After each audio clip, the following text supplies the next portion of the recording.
Hello, I'm PJ with LV4GD, and we continue with Genesis 21.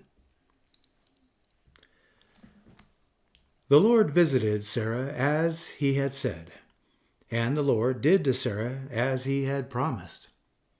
And Sarah conceived and bore Abraham a son in his old age, at the time of which God had spoken to him. Abraham called the name of his son, who was born to him, whom Sarah bore him, Isaac. And Abraham circumcised his son Isaac when he was 8 years old, as God had commanded him. Abraham was 100 years old when his son Isaac was born to him. And Sarah said, God has made laughter for me. Everyone who hears will laugh over me. And she said, Who would have said to Abraham that Sarah would nurse children? Yet I have borne him a son in his old age.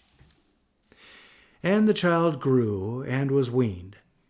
And Abraham made a great feast on the day that Isaac was weaned. But Sarah saw the son of Hagar, the Egyptian, whom she had borne to Abraham, laughing. So she said to Abraham, Cast out the slave woman with her son, for the son of this slave woman shall not be heir with my son Isaac. And the thing was very displeasing to Abraham on account of his son. But God said to Abraham, Be not displeased because of the boy and because of your slave woman. Whatever Sarah says to you, do as she tells you, for through Isaac shall your offspring be named. And I will make a nation of the son of the slave woman also, because he is your offspring. So Abraham rose early in the morning and took bread and a skin of water and gave it to Hagar, putting it on her shoulder, along with the child, and sent her away. And she departed and wandered in the wilderness of Beersheba. When the water in the skin was gone, she put the child under one of the bushes. Then she went and sat down opposite him a good way off, about the distance of a bowshot. For she said, Let me not look on the death of the child. And as she sat opposite him, she lifted up her voice and wept. And God heard the voice of the boy, and the angel of God called to Hagar from heaven and said to her, What troubles you, Hagar? Fear not, for God has heard the voice of the boy where he is. Up, lift up the boy, and hold him fast with your hand, for I will make him into a great nation. Then God opened her eyes, and she saw a well of water. And she went and filled the skin with water and gave the boy a drink.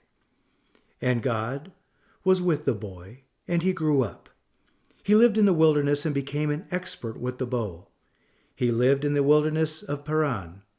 And his mother took a wife for him from the land of Egypt.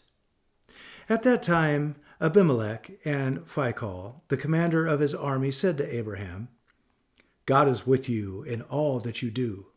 Now therefore swear to me here by God that you will not deal falsely with me, or with my descendants, or with my posterity. But as I have dealt kindly with you, so you will deal with me and with the land where you have sojourned. And Abraham said, I will swear. When Abraham reproved Abimelech about a well of water that Abimelech's servants had seized, Abimelech said, I do not know who has done this thing. You did not tell me, and I have not heard of it until today. So Abraham took sheep and oxen and gave them to Abimelech, and the two men made a covenant. Abraham set 7 ewe lambs of the flock apart, and Abimelech said to Abraham, What is the meaning of these 7 ewe lambs that you have set apart? He said, These 7 ewe lambs you will take from my hand, and this may be a witness for me that I dug this well. Therefore that place was called Beersheba, because there both of them swore an oath. So they made a covenant at Beersheba. Then Abimelech and Phicol, the commander of his army, rose up and returned to the land of the Philistines. Abraham planted a tamarisk tree in Beersheba and called there on the name of the Lord, the everlasting God. And Abraham sojourned many days in the land of the Philistines. Thank you very much for joining me this evening. Have a wonderful night.